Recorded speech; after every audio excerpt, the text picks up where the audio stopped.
Hello, this is Richard Amoroso, member of the Philadelphia Orchestra's first violin section. In this video, we're going to cover shoulder rests and chin rests in this setup. So of course, much to talk about when it comes to all this. I personally had this custom design, the shoulder rest and the chin rest. I went to this woman named Claire Stefani up in New York, and she spent about an hour and a half with me. And we just discussed kind of what my needs were and how it feels when I play and sort of gave me some tips as well in terms of really having the violin set up well and sort of my own posture, sitting and standing. So what's most important? Is it comfort? Is it sound? What is it? Of course, the violin probably sounds a little different without the shoulder rest versus the shoulder rest.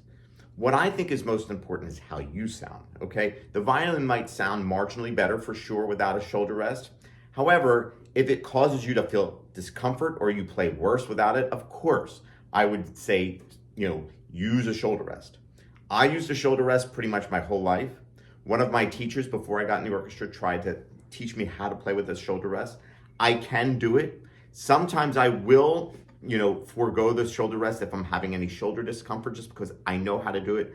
But when it comes down to it, if I have to play something under pressure, I prefer having the shoulder rest. So the key aspects of the setup and the posture is to have the violin sort of set up, sort of like I say, as a table here, in parallel to the floor, okay? Of course, we all get into certain bad habits and whatnot, and if we're looking down or we're looking down at the music, sometimes, we will drop the violin, and I myself struggle with this at times, and I'm really conscious to kind of keep my violin up. And sometimes if you're lazy or tired, the violin will just sort of, again, just doze off, so to speak, okay? So keeping this level to the ground is really important. Also, for the leverage and weight of the bow on the string. If the violin goes down, you sort of have a new angle and gravity is working against you. This keeps things very, very sort of consistent. Having one less variable to worry about is good, and maintaining that sort of sounding point and not having anything get in the way of it is really important. How do we keep that violin up? Okay, do we use your shoulder? Do we use the hand? It's so important to be able to kind of get around the violin quickly and keep this hand moving sort of very, very sort of smoothly without having the violin move too much, okay? And that just takes some practice. I think it's a blend, a hybrid of a lot of things. I feel like I'm using the weight of my chin and weight of my head on the violin, a tiny bit of shoulder, I hate to say it, but moving the shoulder slightly up, okay? I try to avoid that at all costs. But then also holding the violin with my hand and thumb and sort of feeling like it's sort of in my hand and I can move up. What should be noted is that going up is usually a lot easier than going down, whether you're using a shoulder rest or not, okay? Coming down, you gotta basically sort of grip onto the violin with your chin and pull back. And again, I can do that without a shoulder rest. This is without the shoulder rest. So as you can see, I can do this without the shoulder rest, okay?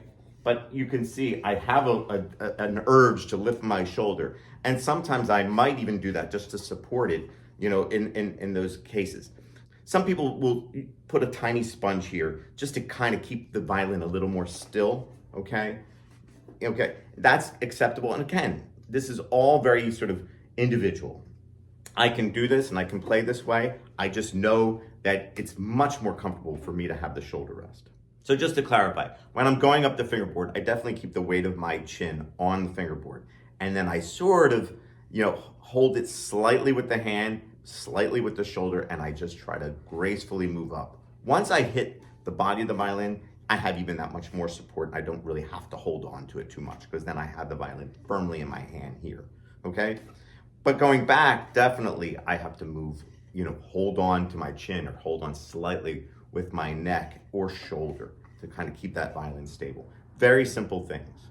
Of course, there are lots of varieties of shoulder rests and chin rests, and we can kind of go down lots of rabbit holes. I even remember talking to Gil Shaham one time. He had a very interesting shoulder rest that I did purchase. I wanted to see what it was like.